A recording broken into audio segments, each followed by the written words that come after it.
Paper 86, Early Evolution of Religion. The evolution of religion from the preceding and primitive worship urge is not dependent on revelation. The normal functioning of the human mind under the directive influence of the sixth and seventh mind-adjutants of universal spirit bestowal is wholly sufficient to ensure such development. Man's earliest pre-religious fear of the forces of nature gradually became religious as nature became personalized, spiritized, and eventually deified in human consciousness.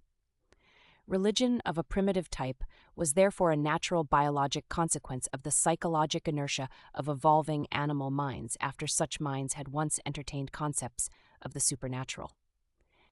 Chance, good luck, and bad luck. Aside from the natural worship urge, early evolutionary religion had its roots of origin in the human experiences of chance, so-called luck, commonplace happenings. Primitive man was a food hunter. The results of hunting must ever vary, and this gives certain origin to those experiences which man interprets as good luck and bad luck.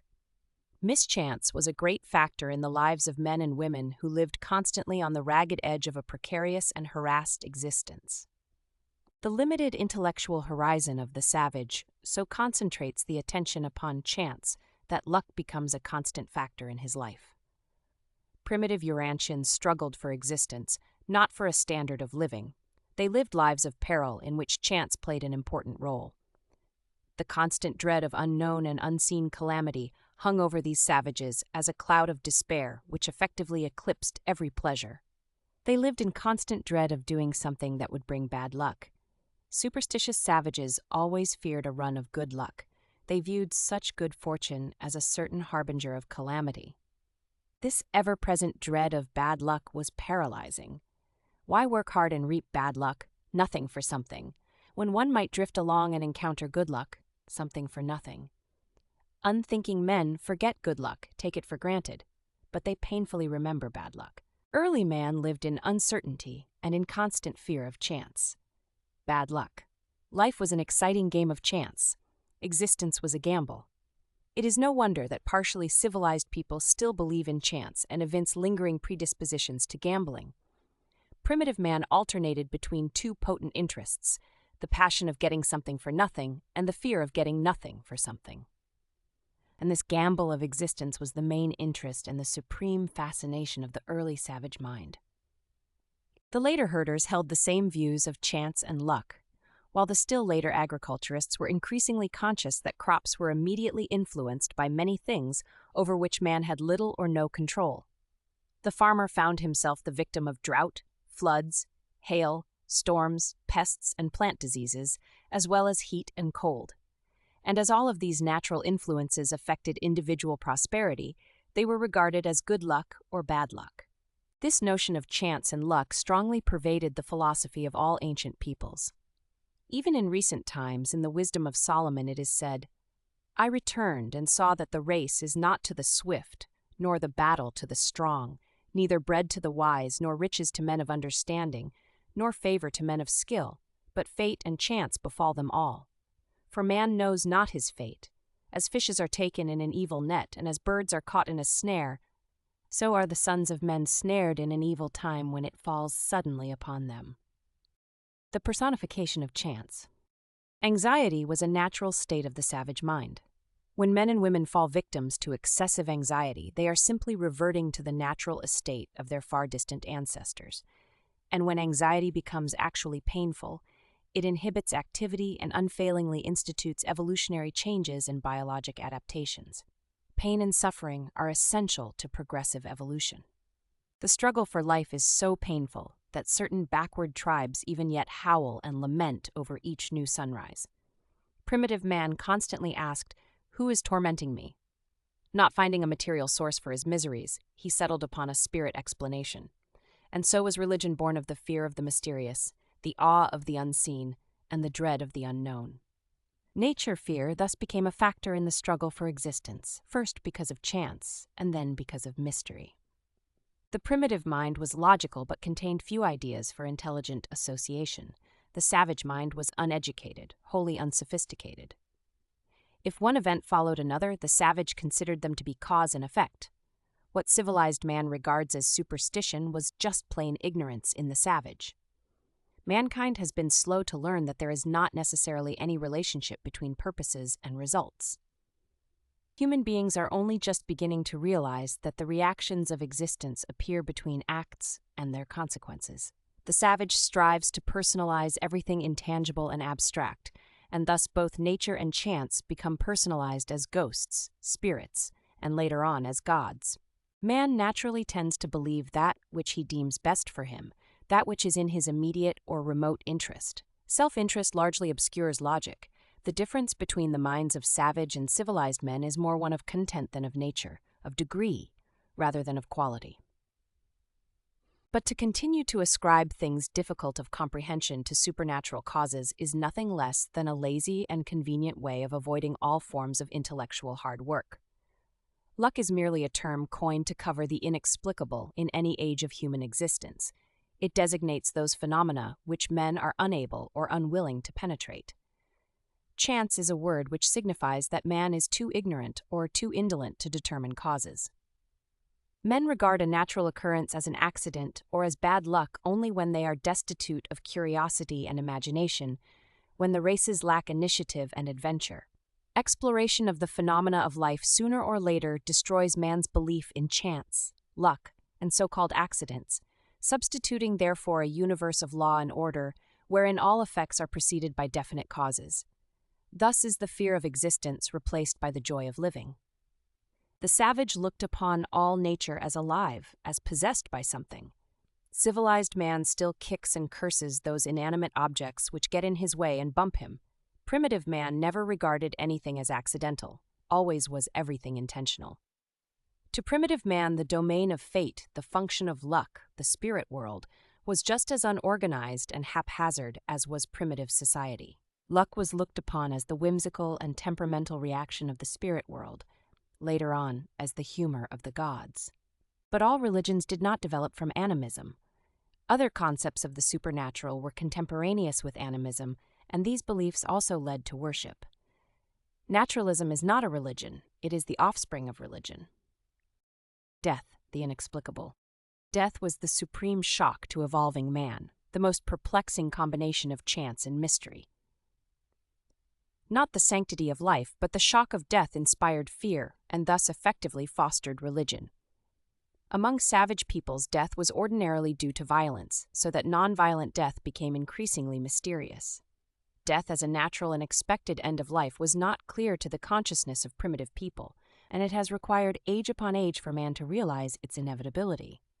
Early man accepted life as a fact, while he regarded death as a visitation of some sort.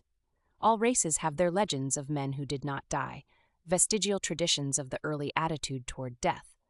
Already in the human mind, there existed the nebulous concept of a hazy and unorganized spirit world, a domain whence came all that is inexplicable in human life, and death was added to this long list of unexplained phenomena. All human disease and natural death was at first believed to be due to spirit influence.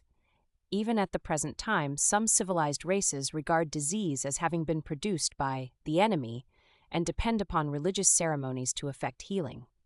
Later and more complex systems of theology still ascribe death to the action of the spirit world, all of which has led to such doctrines as original sin and the fall of man. It was the realization of impotency before the mighty forces of nature, together with the recognition of human weakness before the visitations of sickness and death, that impelled the savage to seek for help from the supermaterial world, which he vaguely visualized as the source of these mysterious vicissitudes of life. The death-survival concept. The concept of a supermaterial phase of mortal personality was born of the unconscious and purely accidental association of the occurrences of everyday life plus the ghost dream. The simultaneous dreaming about a departed chief by several members of his tribe seemed to constitute convincing evidence that the old chief had really returned in some form.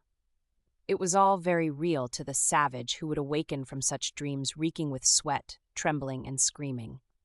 The dream origin of the belief in a future existence explains the tendency always to imagine unseen things in the terms of things seen.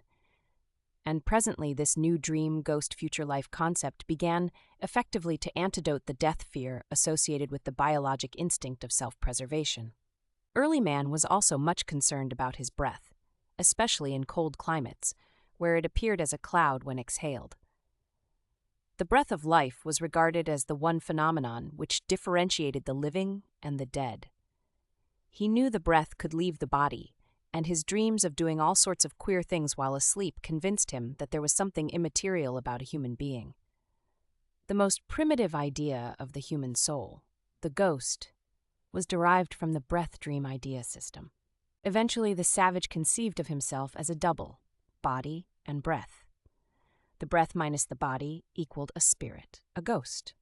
While having a very definite human origin, ghosts or spirits were regarded as superhuman, and this belief in the existence of disembodied spirits seemed to explain the occurrence of the unusual, the extraordinary, the infrequent, and the inexplicable. The primitive doctrine of survival after death was not necessarily a belief in immortality. Beings who could not count over 20 could hardly conceive of infinity and eternity.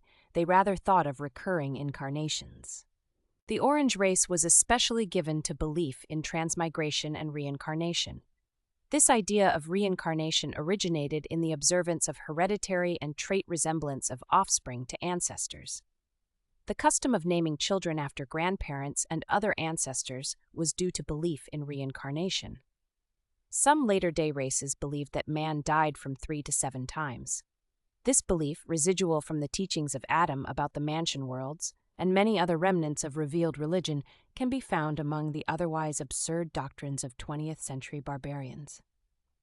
Early man entertained no ideas of hell or future punishment. The savage looked upon the future life as just like this one, minus all ill luck. Later on, a separate destiny for good ghosts and bad ghosts, heaven and hell, was conceived. But since many primitive races believed that man entered the next life just as he left this one, they did not relish the idea of becoming old and decrepit. The aged much preferred to be killed before becoming too infirm. Almost every group had a different idea regarding the destiny of the ghost soul. The Greeks believed that weak men must have weak souls, so they invented Hades as a fit place for the reception of such anemic souls. These unrobust specimens were also supposed to have shorter shadows. The early Andites thought their ghosts returned to the ancestral homelands. The Chinese and Egyptians once believed that soul and body remained together. Among the Egyptians, this led to careful tomb construction and efforts at body preservation. Even modern peoples seek to arrest the decay of the dead. The Hebrews conceived that a phantom replica of the individual went down to Sheol. It could not return to the land of the living. They did make that important advance in the doctrine of the evolution of the soul. The ghost soul concept, the non-material part of man, has been variously termed ghost, spirit, shade, phantom, specter, and latterly soul. The soul was early man's dream double. It was in every way exactly like the mortal himself, except that it was not responsive to touch. The belief in dream doubles led directly to the notion that all things animate and inanimate had souls as well as men. This concept tended long to perpetuate the nature-spirit beliefs. The Eskimos still conceive that everything in nature has a spirit. The ghost soul could be heard and seen, but not touched. Gradually, the dream life of the race so developed and expanded the activities of this evolving spirit world that death was finally regarded as giving up the ghost. All primitive tribes, except those little above animals, have developed some concept of the soul. As civilization advances, this superstitious concept of the soul is destroyed, and man is wholly dependent on revelation and personal religious experience for his new idea of the soul as the joint creation of the God-knowing mortal mind and its indwelling divine spirit, the thought adjuster. Early mortals usually failed to differentiate the concepts of an indwelling spirit and a soul of evolutionary nature. The savage was much confused as to whether the ghost soul was native to the body or was an external agency in possession of the body. The absence of reasoned thought in the presence of perplexity explains the gross inconsistencies of the savage view of souls, ghosts, and spirits. The soul was thought of as being related to the body as the perfume to the flower. The ancients believed that the soul could leave the body in various ways, as in, number 1, ordinary and transient fainting. Number 2, sleeping natural dreaming. Number 3, coma and unconsciousness associated with disease and accidents. Number 4, death, permanent departure. The savage looked upon sneezing as an abortive attempt of the soul to escape from the body. Being awake and on guard, the body was able to thwart the soul's attempted escape. Later on, sneezing was always accompanied by some religious expression, such as, "God bless you." Early in evolution, sleep was regarded as proving that the ghost soul could be absent from the body, and it was believed that it could be called back by speaking or shouting the sleeper's name. In other forms of unconsciousness, the soul was thought to be farther away, perhaps trying to escape for good, impending death. Dreams were looked upon as the experiences of the soul during sleep, while temporarily absent from the body. The savage believes his dreams to be just as real as any part of his waking experience. The ancients made a practice of awaking sleepers gradually so that the soul might have time to get back into the body. All down through the ages, men have stood in awe of the apparitions of the night season, and the Hebrews were no exception. They truly believed that God spoke to them in dreams, despite the injunctions of Moses against this idea. And Moses was right, for ordinary dreams are not the methods employed by the personalities of the spiritual world when they seek to communicate with material beings. The ancients believed that souls could enter animals or even inanimate objects. This culminated in the werewolf ideas of animal identification. A person could be a law-abiding citizen by day, but when he fell asleep, his soul could enter a wolf or some other animal to prowl about on nocturnal depredations. Primitive men thought that the soul was associated with the breath, and that its qualities could be imparted or transferred by the breath. The brave chief would breathe upon the newborn child, thereby imparting courage. Among early Christians, the ceremony of bestowing the Holy Spirit was accompanied by breathing on the candidates. Said the psalmist, "By the word of the Lord were the heavens made, and all the host of them by the breath of his mouth." It was long the custom of the eldest son to try to catch the last breath of his dying father. The shadow came, later on, to be feared and revered equally with the breath. The reflection of oneself in the water was also sometimes looked upon as proof of the double self, and mirrors were regarded with superstitious awe. Even now, many civilized persons turn the mirror to the wall in the event of death. Some backward tribes still believe that the making of pictures, drawings, models, or images removes all or a part of the soul from the body. Hence, such are forbidden. The soul was generally thought of as being identified with the breath, but it was also located by various peoples in the head, hair, heart, liver, blood, and fat. The crying out of Abel's blood from the ground is expressive of the one-time belief in the presence of the ghost in the blood. The Semites taught that the soul resided in the bodily fat, and among many, the eating of animal fat was taboo. Headhunting was a method of capturing an enemy's soul, as was scalping. In recent times, the eyes have been regarded as the windows of the soul. Those who held the doctrine of 3 or 4 souls believed that the loss of one soul meant discomfort, 2 illness, 3 death. 1 soul lived in the breath, 1 in the head, 1 in the hair, 1 in the heart. The sick were advised to stroll about in the open air with the hope of recapturing their strayed souls. The greatest of the medicine men were supposed to exchange the sick soul of a diseased person for a new one, the new birth.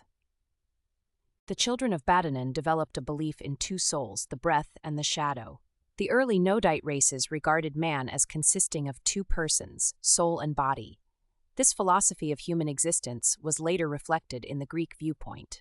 The Greeks themselves believed in 3 souls. The vegetative resided in the stomach, the animal in the heart, the intellectual in the head.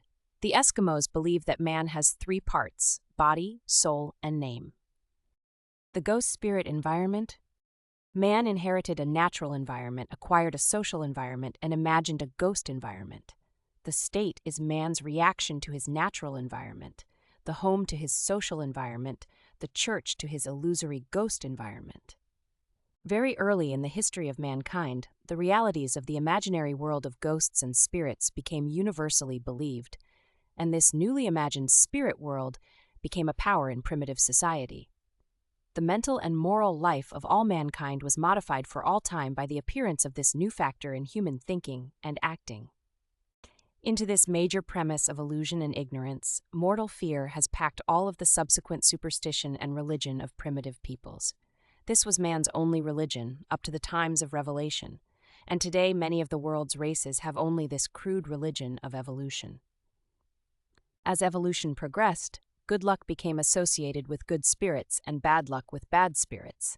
The discomfort of enforced adaptation to a changing environment was regarded as ill luck, the displeasure of the spirit ghosts. Primitive man slowly evolved religion out of his innate worship urge and his misconception of chance. Civilized man provides schemes of insurance to overcome these chance occurrences. Modern science puts an actuary with mathematical reckoning in the place of fictitious spirits and whimsical gods. Each passing generation smiles at the foolish superstitions of its ancestors while it goes on entertaining those fallacies of thought and worship, which will give cause for further smiling on the part of enlightened posterity.